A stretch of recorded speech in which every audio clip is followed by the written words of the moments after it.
Hello, this is Fear Dragon, and welcome to Breaking Out, the show about North American StarCraft 2 players. Here on this show, we take a look at up-and-coming North American talent. Each week, we check out a new player to get a feel for their personality and their playstyle. On Thursday, we interview the player to try and find out more about who they are and why you should care about them. On Friday, we watch 3 of their games as we cover their playstyle in each of the 3 matchups. Saturday, we take a look at an awesome game that they've played and relax with a little bit of fun as we recap the week and get an analysis of the games. Breaking Out will cover 8 players before it culminates into the Breakout Invitational. With a minimum prize pool of $1,000, we find out who is the most likely player to break out of the North American scene. But enough of that. Let's go ahead and jump right into it. Hope you guys enjoy the show. Alright, hi guys, I am Steven Schneider, and I'm 20 years old. The race I play is Protoss. My handle is sWs.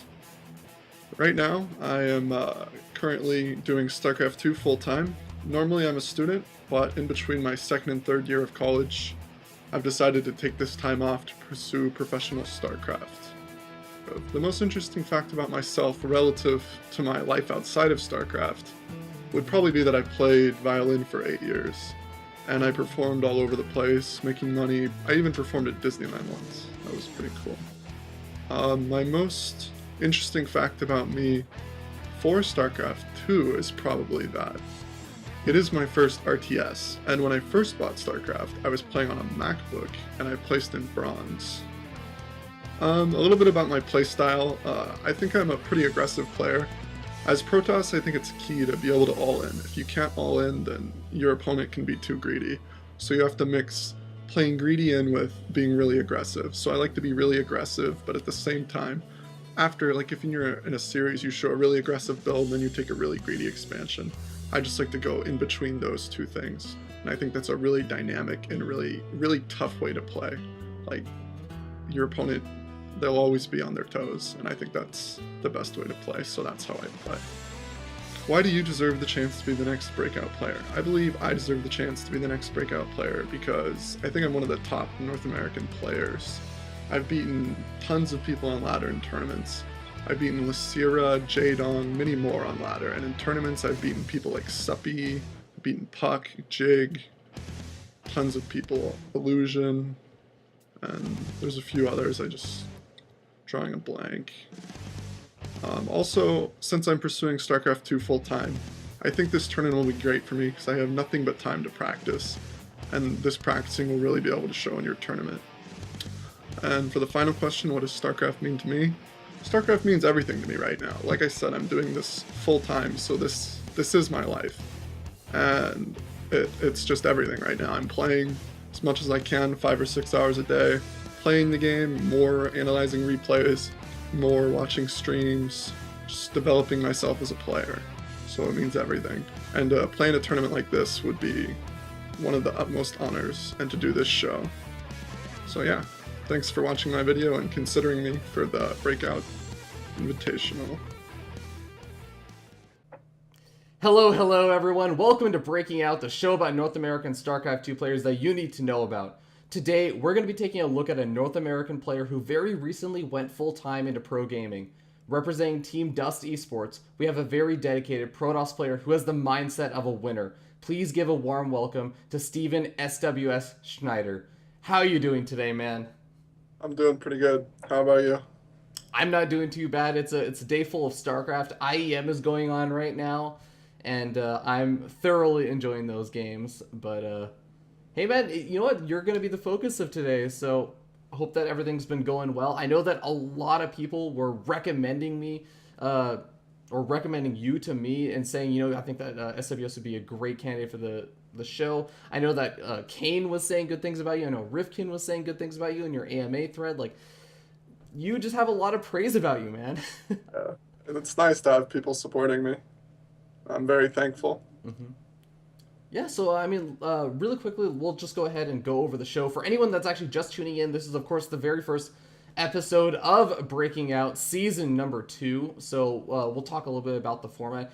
Basically, Breaking Out is a show about North American StarCraft 2 players. We spend 1 week highlighting a different player each week And at the end of the 8 weeks, we culminated into this big breakout invitational where last season we had an initial base prize pool of $1,000, and that actually got escalated up through viewer donations up to around $2,150 or something absurd like that. So we had over $1,000 in viewer donations. So thank you very much. Hopefully we'll be seeing something similar for season 2. But with that actually being said, just in case you guys wanted to know a little bit more about when the show actually broadcasts, it's going to be Thursday, Friday, and Saturday at 6 p.m. Pacific and 9 p.m. Eastern.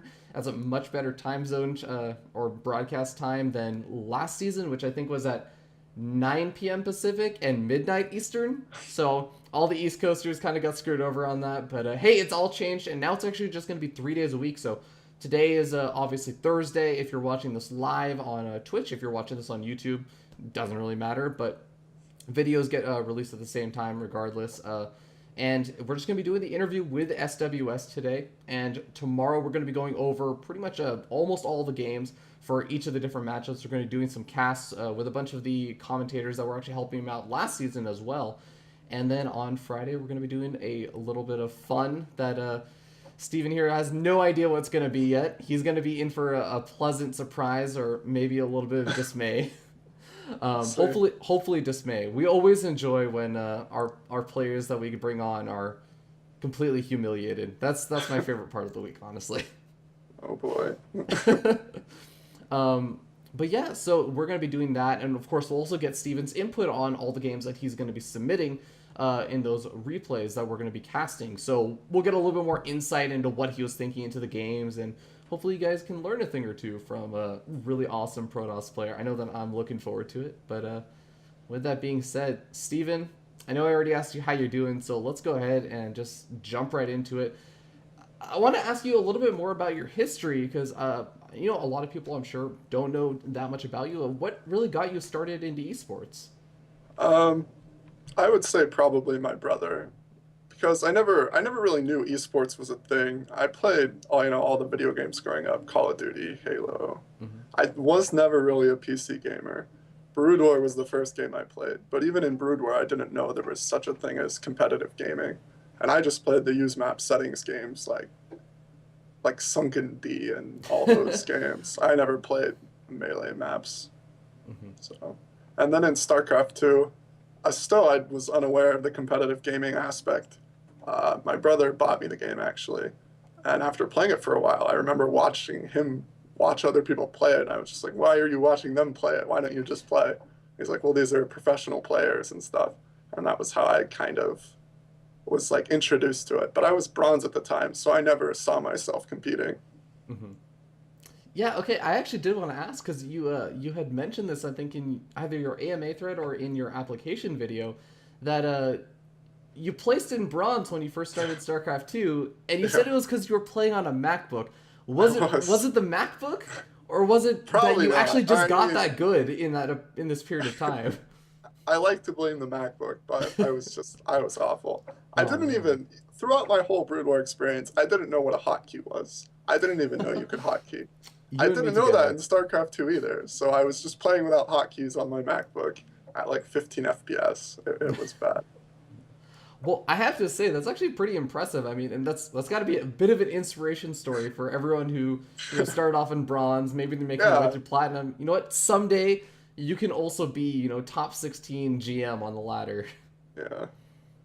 Just gotta pick Protoss. just gotta pick Protoss. Oh, this is a terrible way to start this. All right, but the other really notable thing about you is that you have actually recently gone full time, as I kind of mentioned during that intro, and that's actually really impressive. Now, one of the things that you mentioned in the AMA thread was that a lot of this was kind of made possible by your parents. Could you tell us a little bit more about how your parents feel about your involvement in StarCraft and esports? Sure. Well, when I played part-time, I already competed at a few events, even when I was not very good. My team was actually sending me to events back when I was mid-masters, so they've always been pretty supportive, and that kind of legitimized it for my parents, and they're just completely supportive of me to do this full-time. I mean, obviously they don't want me to play full-time for years without a sustainable wage, but Mhm. they're perfectly okay with me taking like, 8 or 9 months off with it. So that's really great. Yeah, how exactly did that conversation go where you kind of told them like, "Hey, I think I want to do this full time." It actually was fairly simple. I told them because I was taking the time off regardless because I just finished 2 years at a junior college, so I don't really start my 4 year degree until the fall. Mm-hmm. So it was either, I'm not going to just sit around the house. I'm either going to play StarCraft full time or get a job. Mm-hmm. And I just told my parents I was leaning towards playing StarCraft full time, and they were supportive. So I'm pretty Wow, lucky. that's awesome, man. I mean, I know it's actually so cool to hear the stories about parents who are really really supportive of their kids getting more involved in esports. Um, and I guess just talking also a little bit aside from your esports involvement, you also mentioned in your application video that you played the violin for 8 years, which is a really really long time. Was that just Yeah. something that your parents were like, you know what, you got to play the violin, like everyone's got to learn a musical instrument? Or was it like something that It you kind of was it wanted was to? something like that. I picked the violin, but they told me I was going to learn a musical instrument. So I did that for a long time, and I got really good at it. I even performed in a couple of places for money. Like I did some charity shows and things like that. I performed at Disneyland with a group, and there were Wow. some cool things. It was good experience, but eventually I kind of got tired of it. Around the time I graduated high school, I just kind of stopped playing. I was kind of burnt out of it. Hmm. Yeah, it sounds like you actually got to travel around a good bit. What's kind of like the most interesting place that you got to perform at? Well, like there was some interesting places, but the coolest thing was when I went to Disneyland, like you hung out behind the scenes kind of, Hmm. and like you went around like there's like passages all through Disneyland behind the scenes, and you can walk around behind like all the rides and stuff, and that was pretty cool. As a kid seeing that, that was awesome. Yeah, how old were you when you went to Disneyland? I think I was 15 or 16, Oh maybe a wow. little younger. Oh, you basically got a free ride on all the roller coasters and everything then, didn't you? Yeah, it was pretty sick. Oh my god. Oh, sorry about that. Apparently my phone just started to start acting up. But yeah, so awesome. And we'll kind of shift focus into what's kind of currently going on right now. So I want to ask you, like, what's your biggest achievement thus far in StarCraft 2? Probably what I'm most known for is beating the Muslim at IEM New York Hmm. and at the offline open bracket. That's probably my biggest achievement.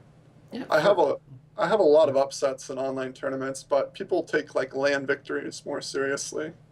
So, yeah. For those of you who don't actually know too much about that actual event or anything, or what happened during those games, could you kind of go over what happened during those games? well, going into the series, I thought I was going to be playing versus Hyun, but IEM changed the brackets, and it's kind of an underwhelming story. I had no PvT practice. I practiced for like the first few months going into it, just practicing PvZ because the brackets were released fairly early on. So versus the Muslim, I just kind of mind gamed him and did some greedy builds and then some really really aggressive all-ins. And in the first game, I just threw the game out of nervousness. I had a one game and I threw it. And in game two, I just executed an all-in that I didn't have much practice with, but I knew it was a solid build and I beat him with it. And in game three, I knew how the Muslim played. He was angry and he was going to proxy factory me. So I found his proxy factory, killed the SCV on it, and won the game easily. But Wow. That's actually it's so fun to hear stories of when players say like I just know that this person is gonna do this or like yeah, I just know that player. So I mean, do you kind of buy into the idea of or the philosophy of playing against the player rather than the race or? definitely playing against the player. I mean, he just, this is incidentally right after he posted his blog complaining about getting cheesed. And on ladder, I've played the Muslim 100 times on ladder, and I always play macro games versus him because I think, oh, it's a good Terran. I need macro PvT practice because it's always been my worst matchup. So I thought that in like combination with him being weak versus cheese, I thought it was the right move. Yeah, cool. So, I mean, that's a little bit more background on that kind of event for any of you who weren't too familiar with it. But I also did want to ask, like, you obviously were playing part time up until just recently, January 1st of 2014. So, I mean, what kind of difficulties did you face when you were part time, and maybe even some of the difficulties that you've kind of been facing since you have gone full time? Right. Okay. So the first major difficulty, like when I'm in my I was at a junior college for general education, so it's really not that challenging in school. But during like the normal first month or two of the semester, it was really easy. I could practice a bunch, but towards like the end when there was projects and research papers and finals, I really wouldn't practice at all. So it was really tough, especially if a qualifier was falling on like a finals week. Like Hmm. even for the recent WCS qualifiers on the first week of January, I wasn't prepared because all the way up until December 18th, I was doing school. Yeah. And then from like the 20th to the 28th, I wasn't even at my house. I was always doing like holiday stuff. So it's just tough to get adequate practice on the qualifiers. Hmm. Okay. So you're saying that was like the first thing. What were some of Yeah. the other things? A big difficulty now as playing full time. It's I missed out qualifying for a challenger league, which I'm not too surprised because I had a week of practice leading up to it. So that sucks. But from here, every day I'm checking the Team Liquid for tournaments. There's just not that many tournaments to play in. There's not that many ways to break out, so to speak. So that's kind of the everlasting challenge and why I'm thankful to have been chosen for this. Yeah. No. Gives me a chance. It's great to have you on. I do actually want to ask, like, one thing that I always pose as a question to a lot of North American players is, what about a lot of the European cups that kind of go on? I know that there are a lot more of those. Unfortunately, I know Zotac shut down the North American Right. NA Zotac stuff, but the EU ones still go on. You have the Go for SC2 cups. You have a lot of various online things. Is it still playable? Like, or is the lag too big? It's completely unplayable for me. I live in California. I don't Mhm. I get literally 2 to 3 seconds delay. I can kind of play on KR server, and I've been starting to try and play on KR server, but Europe is just completely impossible because they just announced like a $5,000 online cup series for Europe. So I was checking out Europe server again, and there's no point. I would just get wrecked by anyone. It's way too much delay. So is it more like you just wish that there were more consistent like cups, even if they were for small amounts of money or Right. anything? Yeah. I Almost mean, kind of like playhem dailies. if there were play-on dailies, that would be so sick. Because oh man, playing in a tournament every single day versus even Koreans played in the play-on dailies. That would be just such great practice. But it's unfortunate. There's nothing like that. Yeah, fair enough. I think I can definitely understand that mentality. Um, but yeah, so kind of after talking about some of the difficulties, one of the things that you said sort of separates you from a lot of North American players and actually even just other pro gamers is your mindset. And you said that in your AMA. And what exactly did you mean by that? What exactly are you doing to develop that kind of mindset that you think is more beneficial to you than for a lot of other people? Well, I think a lot of people get really angry after their losses, and even a good amount of pro gamers are blaming losses on balance. They're like, "Oh God, Protoss is so OP." That's the common theme in our community is the Mm-hmm. Protoss hate. But I don't know. When I have a loss, 9 out of 10 times I look at it as a good thing and I see where I can improve. And I think that's really important to improving consistently. Because even if you have the skill, if you're having mental blocks, that's ultimately going to affect you in the long run. And I think I've developed into a point where I can take almost any loss with a grain of salt and it only improves me rather than hurts me. Yeah, I mean, is there anything that you've done specifically to develop that mentality, or has it just always been sort of like a natural thing for you? I actually used to be a pretty big rager when I lost, but I just realized there's no point in getting angry about it. You've already lost. What's the point? And I've just managed to, I try to just stay calm and then I like to look at my replays. Even if I know in my head, damn it, I lost. I know it was because of this. But even then, just looking at the replay can kind of calm me down and then look at it and see where I could have improved. Even in one games, it's nice to look at replays and see where you could improve and what you can make better. Actually, yeah, just kind of speaking along the lines of improving and looking at replays and stuff. What does your normal day look like now that you're full time?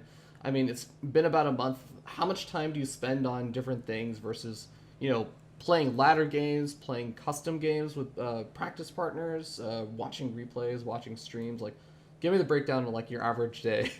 My average day, I usually wake up at like 8 or 9, take a shower, eat breakfast, and then I try to be back on my computer by 10 at the latest.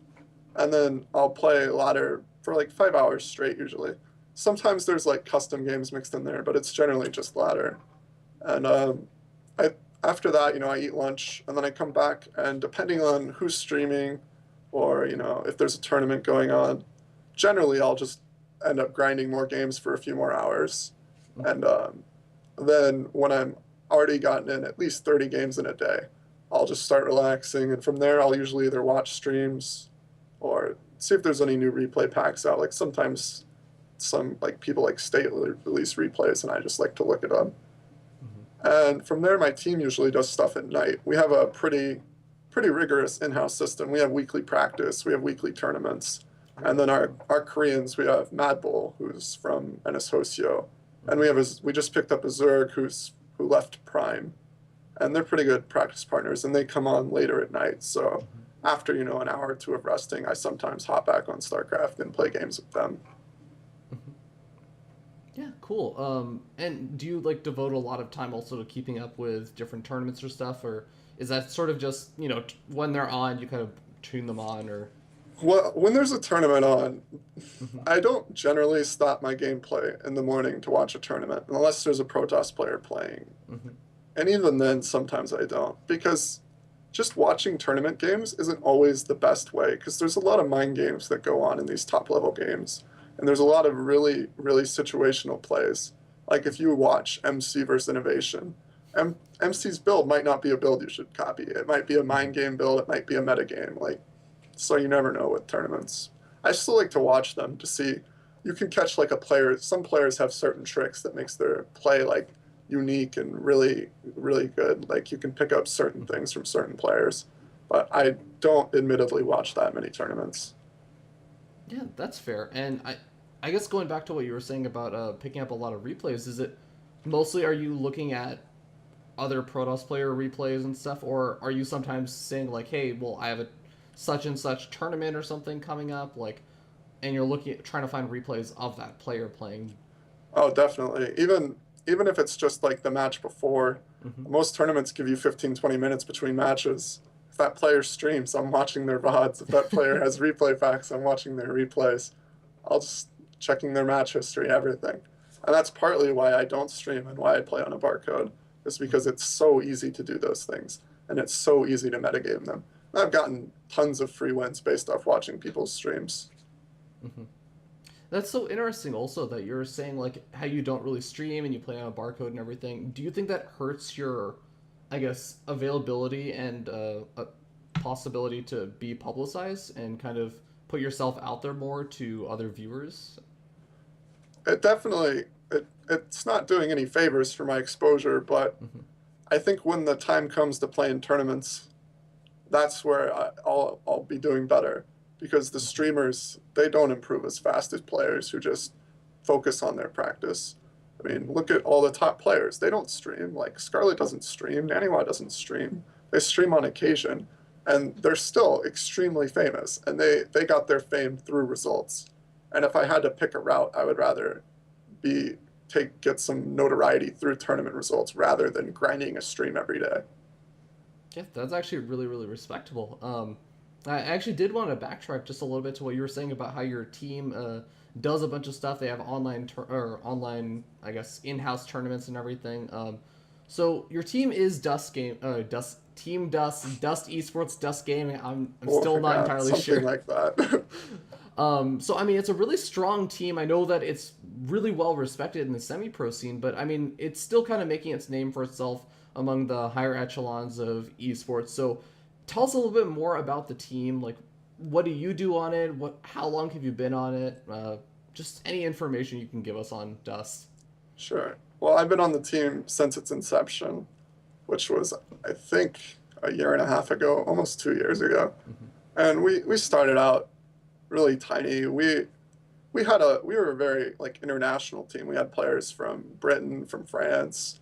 We've had Korean players, Japanese players, Peruvian players, Filipino players. We've had players from all over the place. And we've never really like been one of those like no one is like comparing us to EG, but we're a fairly nice team. We have a good atmosphere. We've always been friends. We go to the events together, the MLGs and stuff. And they've paid my travel to these events. So I've always been a big fan of the team and I don't foresee myself leaving. Hmm. And like as of probably 6 or 7 months ago, we introduced the in-house system, the in-house rankings. And I think that too is also really important in having a strong team. Because if your team doesn't practice with each other, what's the point? Yeah, definitely. And I mean, there are a couple things I actually want to talk about on that what you just said.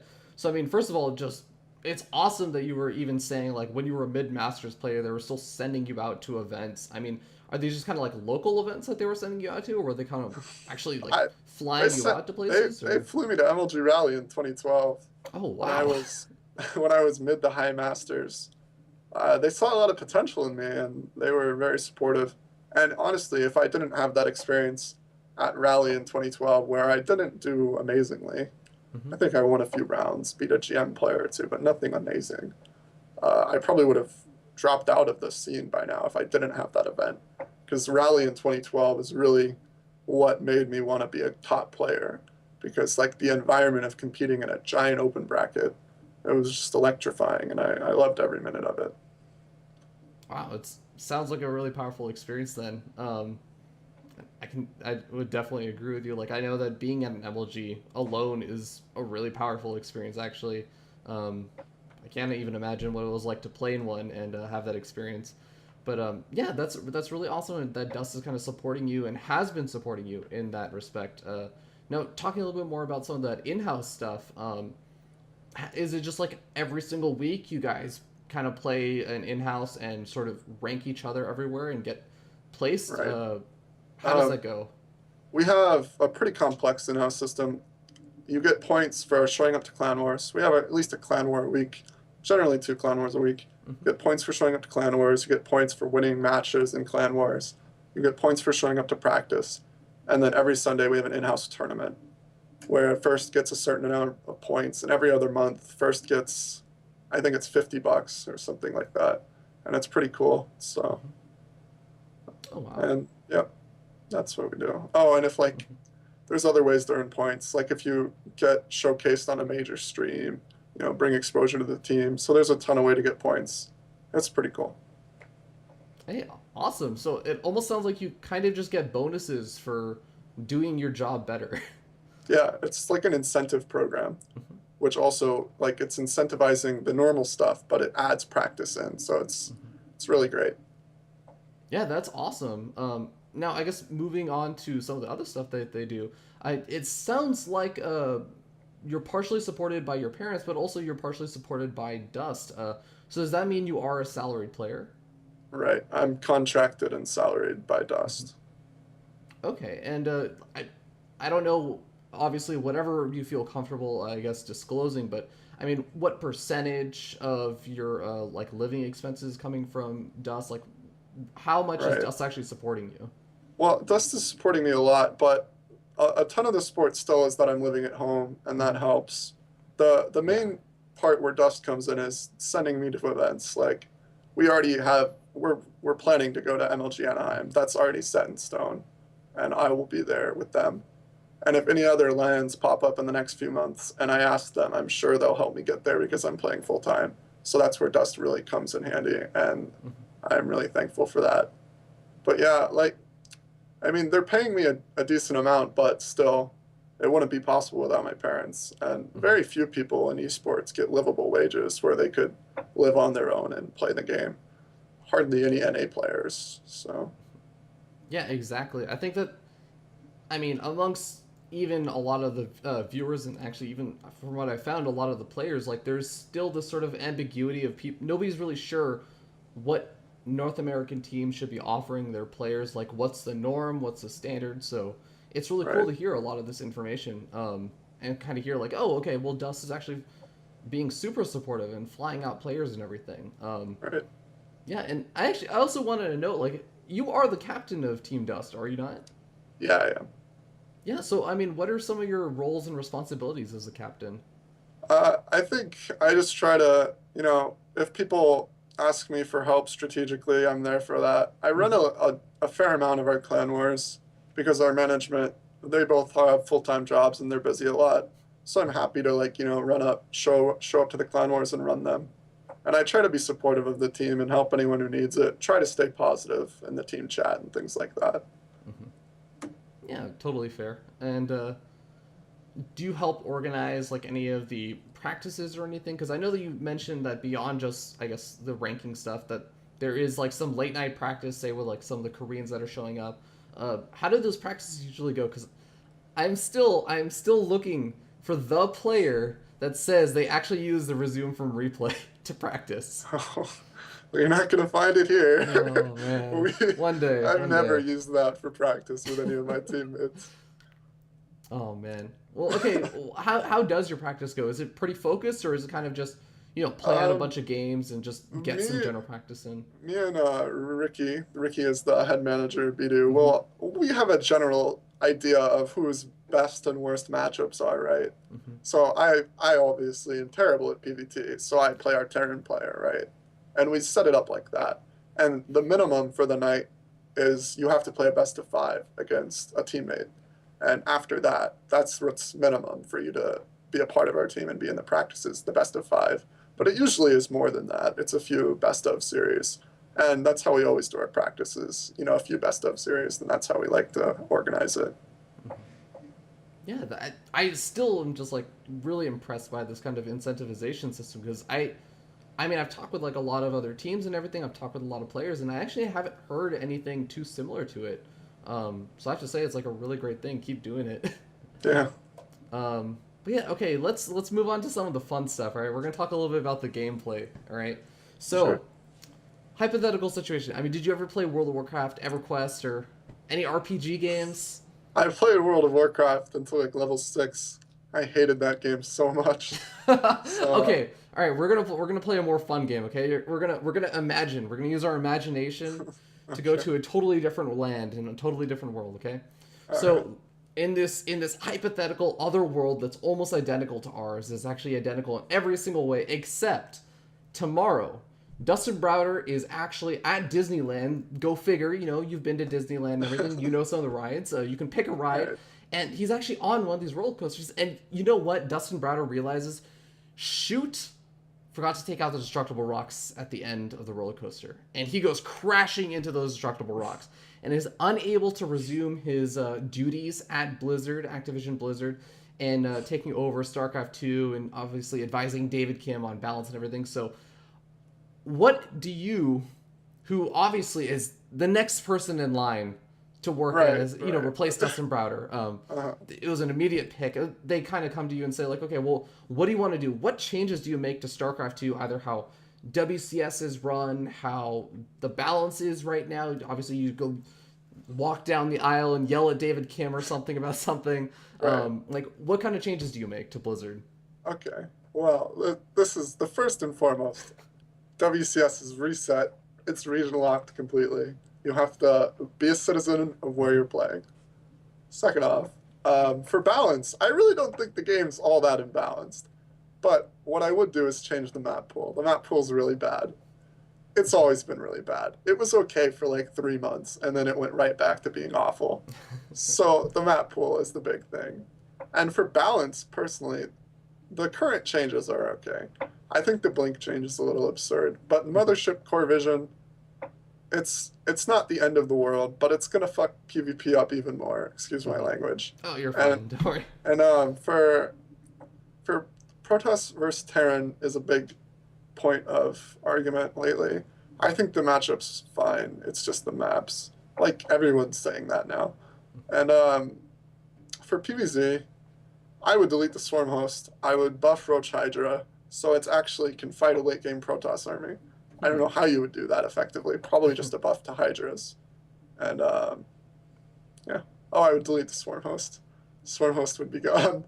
And Vipers would no longer cast Binding Cloud. They would have Dark Swarm. All right. Well, okay. Wow. So that was a lot of stuff. Let's kind of take that in order. So I think the first thing that you said was WCS. You would completely region lock it. So I do have to ask, like, do you think that there are any downsides to completely region locking it? Maybe even aside from the kind of quote unquote. I know a lot of people say like you screw over a lot of Koreans who are working really hard and are already in a cutthroat environment. Do you feel like it hurts North American players at all in not really being able to compete with those Koreans? Because I know that a lot of players have had their quote unquote breakout experiences, their breakout series by beating some really well-known Korean players. Right. Well, I think if WCS NA was region locked, it would ultimately increase the skill level of NA. Mm-hmm. I mean, obviously Korea is a more competitive environment because they already have the infrastructure there. So like the only thing to affect that would be, I would say, it would be scaled a bit. WCS NA, WCSU, and WCS KR would all be region locked. But KR would get, say, 10 slots to the World Finals. Europe would get 4. America would get 2. Something like that. And even the KR prize pool could be bigger. It could be KR is bigger than Europe, and then NA is the least big. But it still, I think, needs to be region locked for the NA scene to have any growth, at least at a reasonable pace. And I think most people would tell you that. Okay. Yeah, and I'm kind of curious what your thoughts are about, like, right now the WCS system, because I know that it received a lot of positive feedback and a lot of people saying like it's much better. Some people saying like it's fine now. Some people saying like, you know, it's a step in the right direction. It sounds like you're kind of one of the people saying it's a step in the right direction, but it's definitely a step in the right direction. And I wouldn't have chosen to play full time if they weren't making these steps. Like there are region locked spaces for NA players now, at least to get into Challenger League, and that's great. So I'm actually really optimistic for it. But as for the 1 best of 5 to get into Premier thing, I don't know, man. That just seems so hit and miss. Because, like, you could get a Korean in that, or you could get an NA player who got through the unseeded Challenger bracket. It's really tough. I think it should just be the same way that GSL does it. And the 1 best of 5, yeah, it's cool, you know, 1 series and you're either in or you're out, but without seeding it properly, it would be, I don't know how you can do it. I don't know. Yeah, I think that's totally fair. Now, I think some of the other things that you mentioned were proposed balance changes, which I think the first one, which was nerfing Swarm Host, I believe, and buffing Roach Hydra. I know, obviously, this is some sort of indication of, you know, dissatisfaction with how Zerg versus Protosses have been going lately, especially games with anyone named Firecake, or sometimes Stefano, with the really elongated games of Swarm Host. Now, I did want to ask, like, what do you think about the Hydralist change as a fix for that? I don't think that change will do anything. And I said deleting Swarm Hosts, not buffing them. Oh, deleting them. Wow. I don't necessarily think Swarm Hosts are overpowered right now. I just think it creates awful games. Like, right now on the ladder, I play PvZ. It's generally accepted that if I take a 3rd base, I'm going to play versus Swarm Host. And that's how my matches have gone. Take a 3rd base, oh, there's the Swarm Host turtle. And it's so bad. Like, the games are just boring. I actually win a lot of them. If you get your mothership, if you're patient, if you get good feedbacks, you know, you have the right unit composition, you play defensive, you hide in your cloak field, like, you can win the game. It's just an awful game. It's really long and really boring, but I don't necessarily think it's overpowered. Yeah, okay, fair enough. And I think Protoss versus Terran, you were saying that you think it's actually pretty balanced, but it's just the map pool that needs to change. Right. Are there any in particular maps that you really think like just need to go? Because I know that there are a lot of blink maps, a lot of really good blink maps. It's like every single time I cast a game, it's like, well, let's see what to talk about this game. Well, you know what? We could be seeing blink because it's a really good blink map. Everything's a really good blink map. the only maps in the pool right now that I think are even decent, I think, is Habitation and Frost. I think all the others could go.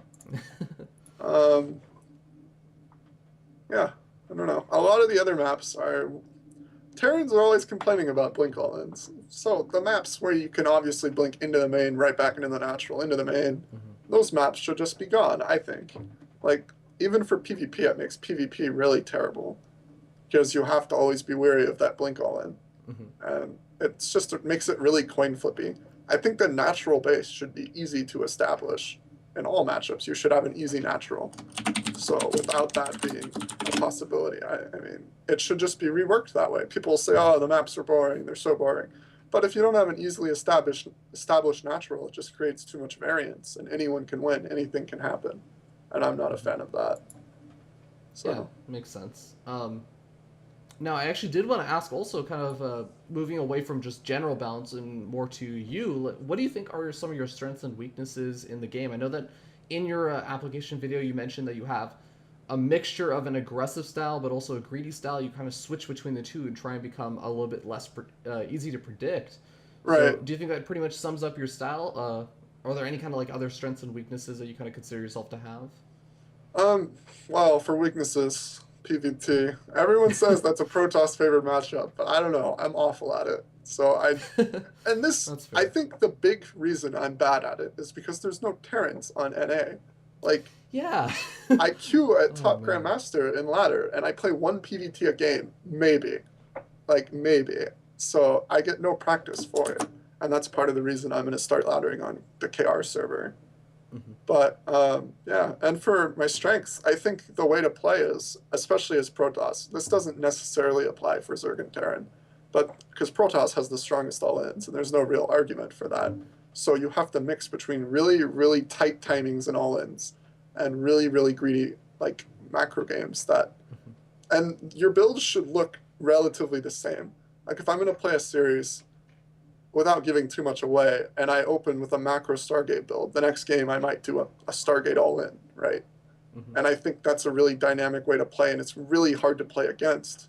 As long as, like, when I say playing greedy, I mean, you can't take a third with one Zealot, one Gate, pray that they don't scout. I mean, take a third that's really greedy but defendable. Like, you take a third and you're producing Void Rays versus Zerg, you're going to be safe. So I think that's the best way to play Protoss. Yeah, it also sounded like, I mean, even what we were talking about before, you really like to play that sort of playing against the player style rather than just saying, well, here is like the race and here are what they're capable of. Because if you try and account for everything they're capable of, you're going to be playing overly safe, and that can obviously cause issues. So it sounds like you like to say, well, I'm going to just decide, like, you know what, this next game, I understand my opponent well enough that I'm just going to go for this kind of like, you know, proxy Oracle all-in or something versus this Terran. Or I'm going to, like, hide an expansion or something. You know, just do something that you know your opponent is not going to be expecting. You think that's pretty good way of putting it then? Like, for instance, I played Suppy in an IEM qualifier, and map 1 was on Derelict, I think, and I knew this was a map Suppy's going to want to play a macro game on, because it favors him. So I proxied one gate, and I just got so far ahead from it, it was an easy win, even on a Zerg-favored map. And then in Game 2, everyone knows, if you watch Suppy's stream, he's going to open up with defensive units, he's going to make like 10 Roaches or 10 Hydras, and then he's going to go Muta. Really easy to metagame, really easy to beat. So you can, like, beat players who stream, and I 2-0'd Suppy easily. And I'm not saying I'm a better player than Suppy, just he has so much information out there on him, I can perfectly counter him when there's no information out there on me. And if I streamed, even if I have 5 or 10 viewers, that Suppy can still look at the VODs and look at it. So it's really tough to stream consistently, release replay packs, and still be a competitive player. I think it's nearly impossible. That's actually a really, really interesting, like, kind of claim to make, just because that's not necessarily opposite to what we have, but it seems like players are relatively okay outside of, I think, some of the people that you have mentioned, like Scarlet, of course, Naniwa, few others, but just so many players that are, you know, still competing at, like, high levels, are streaming, and I do agree, like, a lot of their playstyles are very, very well known, and the replays are everywhere, so it is really interesting to kind of talk about that and Hmm. see how like things are sort of impacted differently. So it sounds like you feel relatively comfortable that your play style is very hard to predict, even if it sounds almost even if like somebody had your replays or like a couple of them or saw some of your games, they wouldn't be able to really develop patterns for how you play because you're Right. going to play depending on who you're playing. And that's how I try to stay. So like, yeah, there are pro players who stream, Hmm. but the tip top players don't stream. Like the best of the best do not stream. You do not see Deer streaming. You do not see any top Koreans streaming, really. You see the people who stream are usually pros, but they're generally not top pros or they generally don't compete at the highest level. And that's fine. That's their prerogative. There's more money in streaming than sitting around and just grinding games, hoping to be able to beat Koreans at a tournament and making their money that way. But since I'm already not making that much money, I don't have much to lose by not streaming. I'm okay with that. And since I'm only taking, maybe a year off to play StarCraft, I want to get as good as I can be. I want to be the best. So I'm going to focus on improving, not on branding myself, landing a personal sponsorship on my stream, and things like that. I mean, Desro, he's been playing full time for years, and he just made Challenger League. And I would argue that's because he streams. Hmm. Interesting. Yeah, I can't really I guess argue too much with like that kind of logic. Like it does give away quite a bit. Um, but yeah, that's actually a really interesting way of putting together kind of like your strengths and weaknesses. Then, Yeah. and I guess going forward into what you were saying, like you're full time and everything, you obviously have like this great opportunity that a lot of semi pros and honestly even a lot of pros haven't really had the opportunity to really kind of not have to worry as much about financial situation. You have the advantage of having a lot of assistance from your parents and everything. How Right. are you kind of spending that time? I mean, we talked a little bit about the practice that you're doing and kind of what your average day is. Right. Um, but are you just mainly focusing on getting that ladder experience? Are you, for example, concerned about you're saying Terran players who you don't encounter on the ladder? So like, are there practice partners that you're trying to seek out for different races and Right. really trying to grind out games against them? I was just trying to get my game tolerance up to see if I could handle playing 30, 40 games a day. Mm-hmm. And now that I have, like, on the NA ladder, I was beating, like, most people on NA ladder, Mm-hmm. staying at the top level. But from here, now I'm going to start seeking out practice partners. And even there, I'm not going to practice with NA players. My my manager has a pretty good connections in the Korean scene, so I'm Mm-hmm. going to try and practice with KR players who won't I won't be facing in the NA tournaments as much or in WCS region lock qualifiers. Mm-hmm. So that again will help me practice under the radar. Whereas if I were to go to Illusion or QXC and hey, can you run games with me? Because I used to practice with QXC, and then I play them in a tournament. Maybe QXC is better friends with Illusion than I am, so QXC tells Illusion what I've been doing in our practice games. So even then, it's a little bit of a risk. Yeah. Okay, that's actually pretty fair. I think ladder is a great tool for improving, though. Mhm. Until you're beating everyone on ladder, like minigun on ladder has like an 80% win rate. I would say ladder isn't Yeah. doing much for him anymore. But until you have like that insane win rate, I think ladder is fine for improving. Hmm. Yeah, fair. Do you also consider yourself to have any sort of like rivals, either friendly or less friendly? I I don't have any particular rivals, Hmm. but I don't know. I'm not the biggest fan of a few of the Clarity players. They've I've had some bad experiences, but that's about it. Okay, fair enough. Yeah, and I guess that's a good point to sort of move on a little bit more toward the future of what you kind of want to be doing, etc. So, like you said, it's been mentioned multiple times before, of course, that you're taking 8 months off starting January 1st, so it's been about a month. And you're going to be doing full time pro gaming. So, what exactly is your goal at the end of these 8 months? Where do you want to be? Do you want to be just have qualified for WCS Challenger League? Do you want to make it into Premier League by the end of the 8 months? Do you Right. want to be doing like? Is there some sort of specific goal you have? I'll be pretty disappointed if I can't make Challenger League. So that is a goal, but Mm-hmm. I feel like I have a pretty good shot. Even with 7 days of practice, I almost made it into Challenger League. I got close. And the brackets, everyone will tell you that the brackets aren't seeded.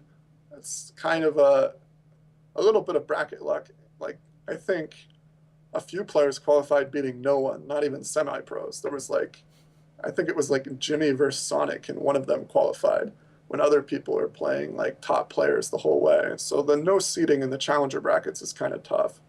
But I think even with that considered, I have a pretty good shot at qualifying for challenger. And I wouldn't say it's a goal to get into Premier, but if I do make challenger, then of course that would be the next goal. I really am looking at Anaheim because at Anaheim I'll have had 6 months of practice, and that's where I think the practice will finally start to show because I think it's baby steps, and practice doesn't. If I practice for 2 weeks, I'm not going to be that much better. But if you practice for 6 months nonstop, I think there's a lot of room for growth. So I'm really looking at Anaheim to do well there. Yeah, of course. I'm actually really looking forward to see your performance at Anaheim as well. Now, I did have to ask, like, obviously you were saying that you're going to be going into, I guess, you're finish up your second year. You're going to be going into your third year of school. Right. What is there any situation where at the end of these 8 months, maybe you exceed your expectations and you make it into Premier League? Maybe I can't even imagine like you qualify for GSL or like Code S or something. Like, Right. is there any situation that you say at the end of these 8 months, like, hey, you know what, maybe I want to spend a little bit more time being full time. That's definitely a possibility, but I would have to be doing really well, right? Mm-hmm. Because it's already a sizable amount of time, and if nothing happens in 8 months, nothing's going to happen in eight more. But right, if I'm in Premier League, everything's looking good. I do well at MLG Anaheim. Obviously a foreigner's never going to win that if Koreans are going, but I do well, get into like round of 16, round of 32, round of 8, something noticeable. Then I might continue to play full time, but it would have to be more financially sustainable. Obviously, even if I do well, I'm in Premier League, it probably won't be sustainable to live on my own and continue esports. But if I'm making a decent amount of money where I don't have to put too much of my own money in to live and continue to eat, then I might continue to do it. But it's hard to say what's going to happen in 8 months. Anything could happen. I could bomb out and accomplish nothing, or I could be in Premier League competing to hit the offline finals for that. You never know. Anything could happen. Yeah, and I'm definitely going to be rooting for you, man. I really hope and wish you the best of luck, especially with MLG Anaheim, because I know that's one of the great places where you can really make those kind of breakout opportunities. Like Yep. I can think of so many different players. Like Illusion, I remember had a deep run into like the championship bracket. Even Hey Pro, when people were doubting him for a long time, he beats Nesty in the championship bracket. Everyone goes crazy over him. Everyone loves Yep. him. So yeah, there's definitely a lot of opportunities there.